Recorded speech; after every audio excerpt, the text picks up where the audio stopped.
The Detroit Tigers salvage a win, but honestly, no part of the team looked very good this weekend. All today on Locked On Tigers.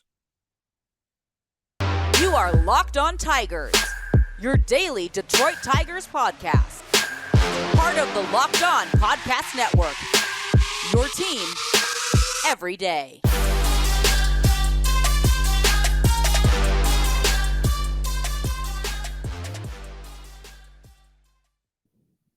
What is up, everybody? Welcome back to another edition of Locked On Tigers. I'm, of course, your host, Scott Bentley. Thank you for making Locked On Tigers your first listen every day. We are free and available wherever you get your podcast. Today is Monday, June 13th, 2022. This episode is brought to you by BetOnline. Today's episode, I already said that. BetOnline has you covered this season with more props, odds, and lines than ever before. BetOnline, where the game starts. Okay, the Tigers drop 2 of 3 to the Toronto Blue Jays. As I said in the cold open, not very many parts of the Detroit Tigers looked very good over the weekend. The offense looked pretty rough the entire weekend, and the pitching did not look very great. Now, here's the thing. Elvin is gone. Elvin's back down in Toledo. I can't imagine we're going to be seeing him, barring, I'm not even going to say the word, but, I think the only reason we see him again is if someone has a I word. And we don't even want to say it because we've had so many I words this year that we don't even want to speak that into existence. So we're literally not even going to say it. But I think one of those is the only situation in which Elvin's going to come back anytime soon. It sounds like they're going to do a bullpen day where his next start would have been, which is coming up here already again in 3 days. So that sounds like the current plan. And hopefully Eduardo Rodriguez, can come back relatively soon. But for now, it's he got rocked. He got absolutely rocked. And we talk about when breaking down pitchers all the time, right, on this show.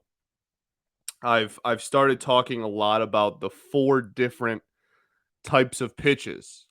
There are pitches that miss barrels. There are pitches that miss bats. There are pitches that miss bats by a lot. And there are pitches that don't miss anything and are cranked. And Elvin, for the last 2 starts now, has had pitches that don't miss anything.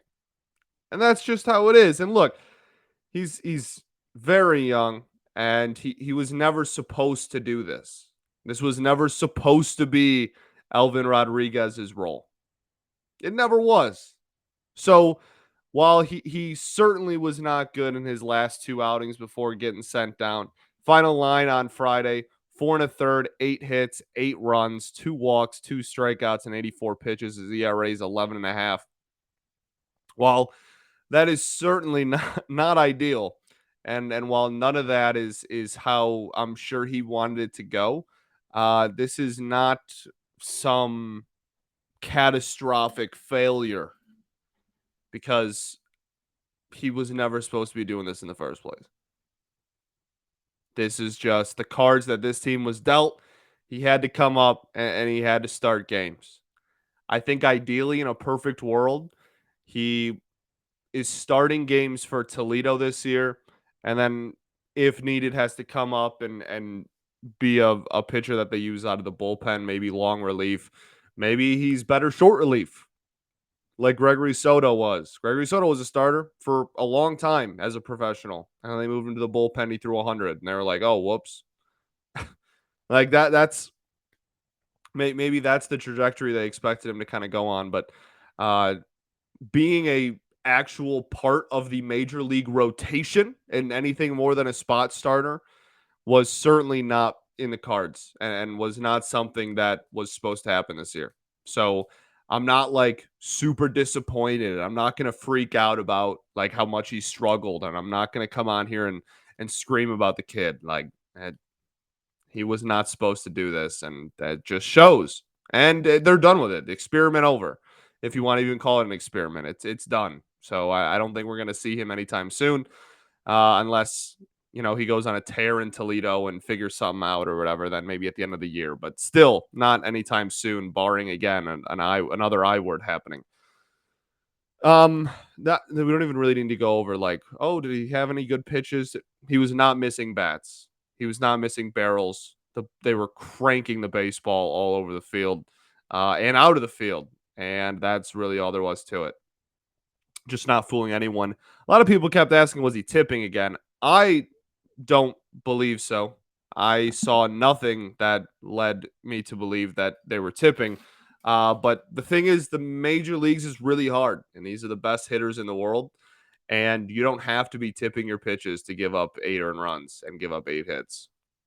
You can just be not as good as the guys at the plate. And that's really all it came down to. So that's it for Elvin. There weren't probably like that's it. That's the end of the Elvin story for the time being, and maybe it'll resume later. But for now, that's it. The bullpen in this one, Willie Peralta gave up a couple of runs, which is super off-brand at this point. He's just been so good. I think his command was a little wacky on Friday, and honestly, I thought his command was also a little wacky on Sunday as well, which again, pretty off brand. And it didn't cost him anything on Sunday. Goes 2 innings, 2 walks, no runs, but no strikeouts on Sunday. 2 walks is kind of off brand for him out of the pen. And then he did give up runs for the first time in forever. I mean, his ERA is still sub 1.5 after his performance on Sunday, lowering it back down to that. So he's still phenomenal and is still going to be the go-to first guy out of the pen if the starter gets into trouble early. But yeah, that's kind of off brand, and I think it was mostly just a command issue. Joe Jimenez, I thought looked really good this weekend, Friday and Sunday. Looked really, really solid. Jason Foley, Will Vest both pitched. I guess they were fine, but it was already 10-0. So like whatever. And yeah, the Tigers salvage a run. They're late. It was a really weird broadcast. It was a really weird game. And yeah, I mean, it was 6-0 after the second. So like for this team, that's essentially 10-0 after the second. This offense, you want to go with the aggregate again, like we talked about last weekend against the Yankees. This was 17-4 in a 3-game series. Your offense only scored 4 in 3-game series. Not good at all, especially when you realize 3 of those came in a game. You scored 1 run across 2 games. And then the pitching, like Alvin, again, for 2 weekends in a row, has done the heavy lifting in the aggregate department of how many runs were given up. But we'll talk about Bo Brisky. He's definitely a bright spot. Tarek Skubal really struggled this weekend, and we haven't seen that ever, really. So we'll get into the rest of the pitching because I do want to break down Brisky. I do want to break down Scooby. And there's a couple more relievers left on the weekend. And then we'll obviously talk about the offense because it was still really not great, but there was a couple of bright spots, I guess. But we still got a lot to talk about. But first, I got to tell y'all about our friends over at Athletic Greens. Our next partner is a product, like I tell you guys all the time, I use them every day, literally every single day. And I started taking them because they just wanted to let the hosts try everybody's product. And they wanted to let the hosts try the product that they were going to sell. And all of a sudden, I found myself absolutely in love with it. And it has every vitamin and mineral you need in a 24-hour period, all in like an 8 to 10 ounce bottle of water every morning. It tastes good. It makes you feel better instantly, just throughout the day. Your gut health, your digestive health, just your energy level, everything is phenomenal. It's so good for you, and it's something that I truly do live by now. I absolutely love it. I really do. And it's not. I've never taken those things before. I've never taken a daily supplement. I've never taken a anything like that. And yet here I am now every single morning. It's my favorite thing, man. It really is. It's lifestyle friendly, whether you're keto, paleo, vegan, dairy free, gluten free. It accommodates to all of that. No GMOs, only 1 gram of sugar, no nasty chemicals, no artificial flavoring. So while it tastes good, again, it's just, it supports everything. It supports better sleep quality. It supports better mental clarity. There's so many studies that have gone on with this that support and back up the fact that it is incredible for your body and for your mental. And again, I absolutely love it. It costs less than $3 a day. You're investing in your health, and it's cheaper than your cold brew habit. If you have coffee every morning, it's cheaper than that. It really is. It's something else. I love it. So you should order Athletic Greens, and to make it easy, Athletic Greens is going to give you 1 free year supply of immune supporting vitamin D and 5 free travel packs with your first purchase. All you have to do is visit athleticgreens.com/MLB network. Again, that's athleticgreens.com/MLB network to take ownership over your health and pick up the ultimate daily nutritional insurance.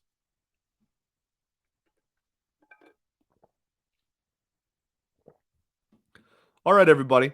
We are back here for segment 2 at Locked On Tigers. Thanks for making Locked On Tigers your first listen every day.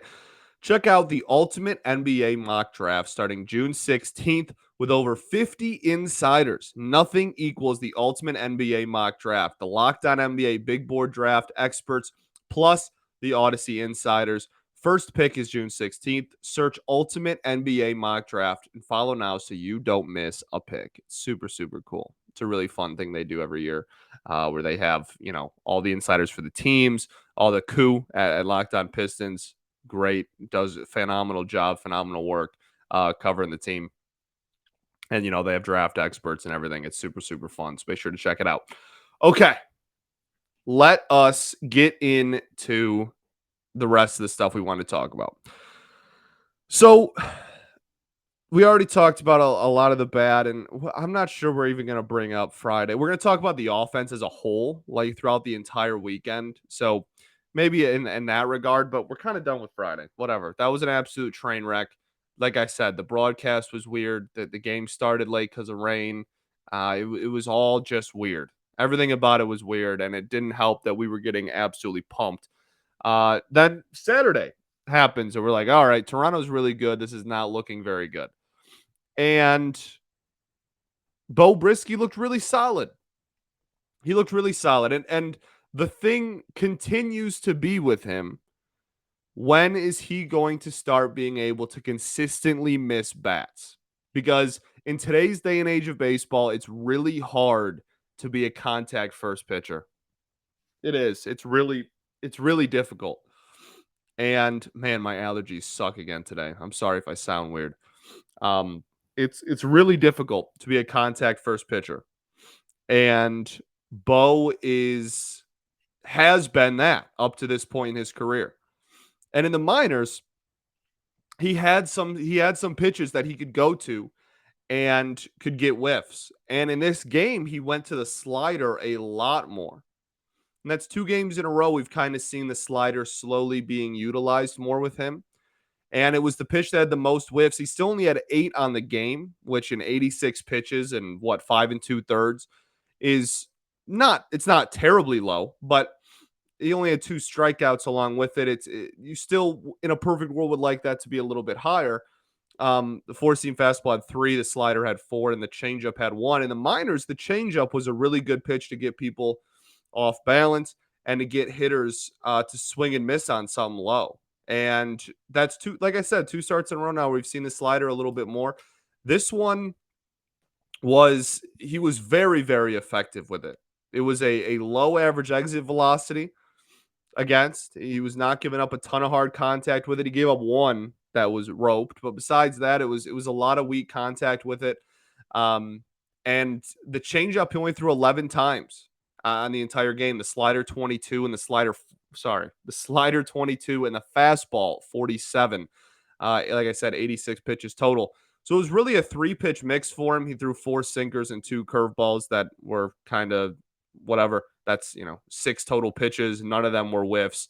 Almost all of them were honestly put in play. It was not too effective on the fourth and fifth pitches, but really a three pitch mix kind of day. And it's just interesting seeing that development or maybe it's not even development, just that change in philosophy where you go from, you know, change up being, because it is a good change up. It is. It still is. Even if it's not the pitch that he's getting a ton of whiffs on, it's still a damn good pitch. Really good shape, really good movement, different enough pitch velocity from the four seam. That got up to 96 in this one, by the way. It still is a really solid pitch. It's just the slider was the one that was working. So maybe that's something to keep an eye on. Something to keep an eye on with Bo is how much he continues to utilize the slider. If that maybe overtakes being like his favorite breaking ball, if that's just a step in development and maybe he's working on both of them. But that is good to see because if he can get the changeup to a major league caliber swing and miss pitch, and he can continue to throw the slider for swing and miss whiff kind of stuff, that's what we're talking about. That's a damn good pitcher, and he was phenomenal in this game. 5 2/3, 7 hits, no runs, no walks, 2 strikeouts. As we've talked about a lot, Chris Fetter's philosophy for young developing pitchers: you will throw strikes. You will throw strikes. You will not beat yourself with walks. You will not beat yourself with putting people on base. And that's certainly what Bo has done up to this point in his major league career. 4.34 ERA, not half bad. Not half bad. Andrew Chafin pitched an out in this one. He got it. Jason Foley, ERA down to 2.41 after this weekend. 2 shutout innings of work. The sinker is really looking good for him. I'm very, very happy and pleased with how good of a pitch his sinker looks. It's phenomenal. And I think there's a part of me that thinks he should just bail on the four seam altogether. Like the sinker is literally faster. His sinker moves faster than his four seam. I would be totally okay if he just didn't throw the four seam ever again. Just went, the sinker was his fastball, kept the slider, kept the changeup every once in a blue moon to throw people off, and that was just his arsenal. But regardless, he's looking really solid. Michael Fulmer was phenomenal this weekend. 1 shutout inning with 2 strikeouts. It's going to be interesting to see what his status is on the team going forward. I think that if we were to sell, and this is way too early, and we're not even having a conversation about it, but if we were to sell at the deadline, Michael Fulmer is one of the candidates, I feel like. That's all I'm saying. I'm not saying he's going to get traded. I'm not saying I think he should be traded. All I'm saying is on June 12th, if we get to the deadline and I'm looking at the future and I'm looking at July 31st and I'm thinking who on this team could be sold if we don't figure it out and this team goes into sell mode for the 5th, 6th year in a row, Michael Fulmer is, I think, could be reasonably high on that list. So we'll see what happens there. Then Greg with the really scary 9th inning still gets 2 strikeouts in Greg fashion, but has a very scary 9th there. The command was not good in this one, and it was bound to happen eventually because for the last 12 starts, it's been actually really solid. So we were bound to have a lapse in that, and this was it. And thankfully, look, I'm going to be okay with him continuing to be the highest leverage situation guy if the lapses that he does have and the kind of the moments where you go, oh boy, it's going to be one of those starts or appearances, I should say. If those still lead to wins and still lead to him not blowing the lead, then that's okay. I would much rather him do it in a 3-run game where we still get a win than, a 1-run game on the road or something. So we'll take it, but it's definitely something to keep an eye on because it always is something to keep an eye on. Okay, we'll get into Scooble and the offense, but first, I got to tell y'all about BetOnline. BetOnline is your number one source for all your betting stats and sports info. Find all the latest sports developments, news, odds, including this year's basketball championship matchup. Great series. I got the dubs, personally. The NHL Hockey Conference Finals, well, now the Stanley Cup Finals. I just don't want the Lightning to three-peat. That's just what I want. I don't want the Lightning to three-peat. I'm so tired of Tampa. I know Steve built them, whatever. I'm just tired of it. All right. Also, Major League Baseball, obviously, and of course, the latest fighting news from MMA and UFC to boxing. Phenomenal UFC card this weekend. Phenomenal UFC card. Very, very fun to watch. And all of this falls under BetOnline's window. That's the best part. BetOnline is your continued source for all your sporting wagering information, live betting, esports, and more. So head to the website today or use your mobile device to learn more about the trends and action. BetOnline, where the game starts. All right, everybody. Welcome back to our third and final segment here at Locked On Tigers. Let's talk about Scooby, and then we'll just get into the rest of the show. Will just be about the offense and its continued struggle. It's hard to do like three entire segments about a bad offense. You know, like pitching, you can be like, okay, this is why this person struggled. We can break down the stuff. We can break down a pitch sequence. We can like there is you can point when an offense sucks, it's just like, yeah, they were bad. Like it's so we'll get to it. There is some stuff to talk about with it, and there is some players that performed well. But it's just so exhausting talking about a bad offense over and over and over again, and we continue to do that. Scooble, though, first start of the season that he was really that he really struggled in. Um, I think he had one other start in like maybe like his second or third start of the entire season that kind of didn't go very well. But since he just went on a tear, this is the first start that we were like, oh yeah, like he's kind of human, right? And that's no one's opinion on Tarek Skubal should change after this start. No one's should. It happens. Every single pitcher in baseball has gotten their stuff rocked for a game. And this was always going to be kind of a tough matchup for him. The Blue Jays have a lot of really good right-handed hitters. A lot. And that is always going to be something that Tarek Skubal is going to have to overcome. Lineups that have that much good right-handed hitting is always going to be something that Tarek Skubal is going to have to circle and kind of tough through. And that's the next step in his development, in my eyes. The next step in his development is being able to take a righty heavy lineup and still carve them up like he has been doing all year. And he struggled in this one. Final line: 4 innings, 7 hits, 4 runs, 2 walks, 5 strikeouts.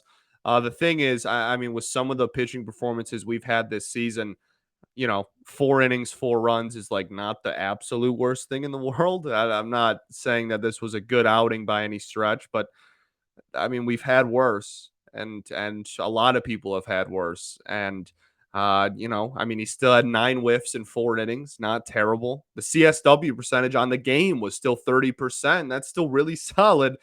The biggest thing for him was just this was very much a Tarek Skubal of last summer start, where he has the called strikes, he has the whiffs, and he has like the peripherals to look solid, but everything that hit a bat was cranked.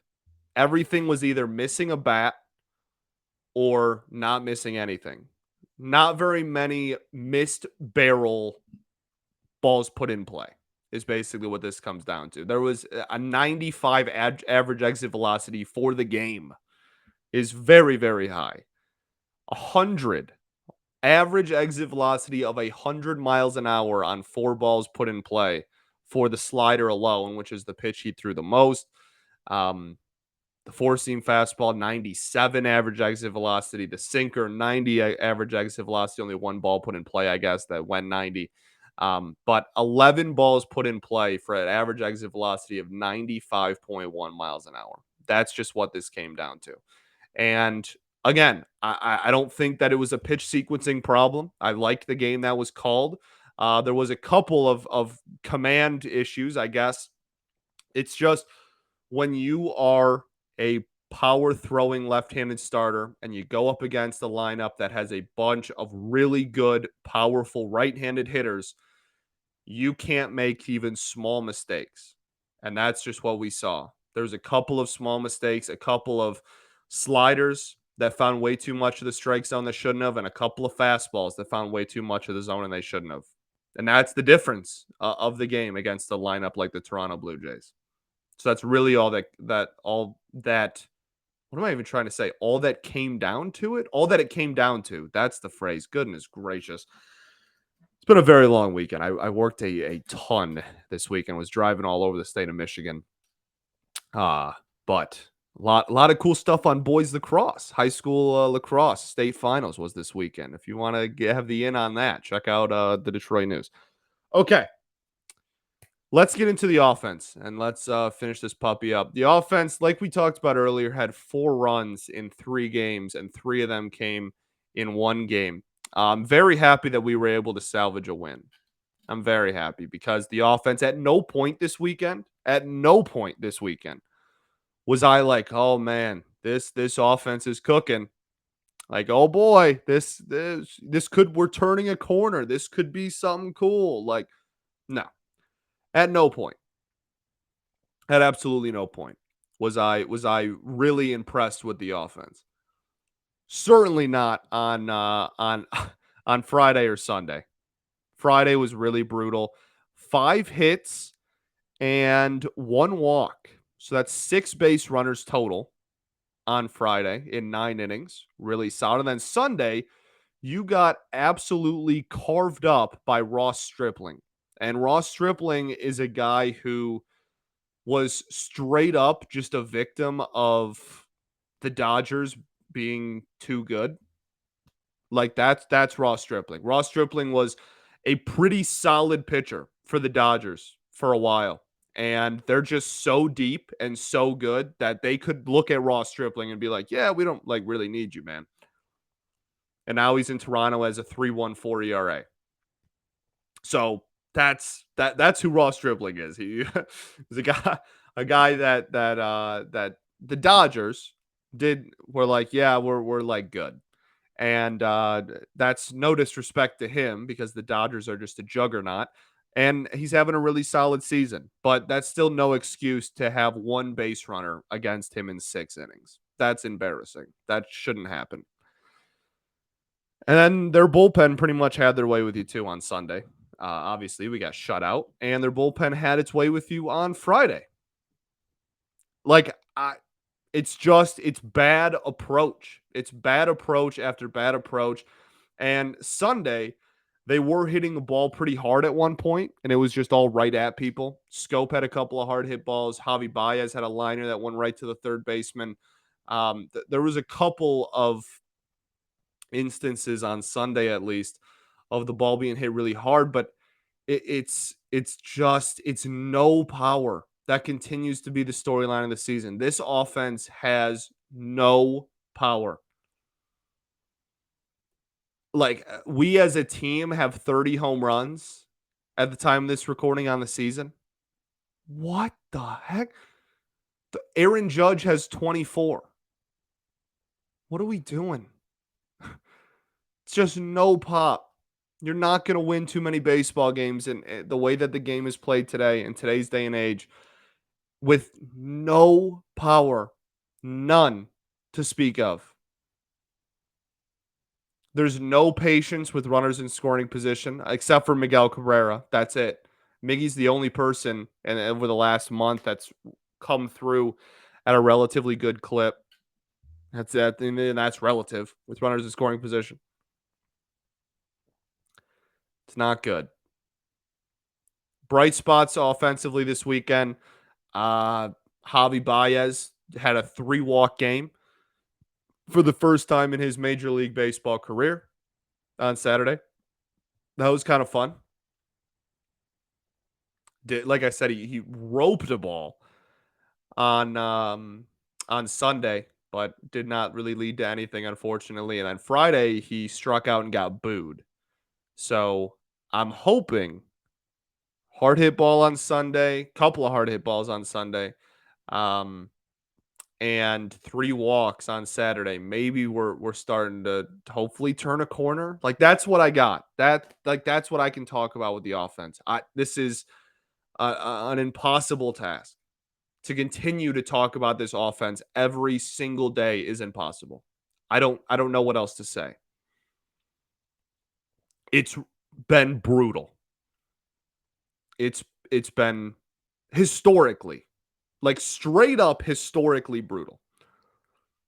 I don't know what else to say. Thanks for making Locked On Tigers your first listen every day. Now make your second listen, Locked On MLB podcast. MLB expert Paul Francis Sullivan brings humor, passion, and his unique perspective on every team and the biggest stories from around the league. Follow the #1 daily league-wide podcast, Locked On MLB, on the Odyssey app, YouTube, or wherever you get your podcasts, just like this one. Okay, we now head into a very big series against the Chicago White Sox. The White Sox have been really struggling this season. They are 3 games under 500, and they are currently losing, I believe. At least they were when I started this recording. So could potentially be 4 games under 500. I think we're only 3 or 3.5 back from them in the standings. If you take 2 of 3 from Chicago, and then you head into a 4-game series against Texas, and you can salvage a series win there, you're talking about maybe this team possibly turning it around. I mean, then you got Boston, then Arizona, then the Giants, but then Kansas City, and then Cleveland, and then the White Sox again, and then Kansas City again, and then Cleveland again. Goodness gracious. Okay, so we got a lot of divisional opponents coming up after San Francisco if we're looking way ahead. But for the time being, just find a way to take 2 of 3 from Chicago. Find a way. Get this back on the rails a little bit. Goodness. Also, call up Riley Green. What are we doing? This is ridiculous. He's gotten on base in like every single game he's been in Toledo. Grow up. Let's get the show on the road. All right? Goodness. You got a 10-game homestand. You're not going to call him up during a 10-game homestand? Really? Whatever. They'll do it soon. I'm just whining at this point. Okay.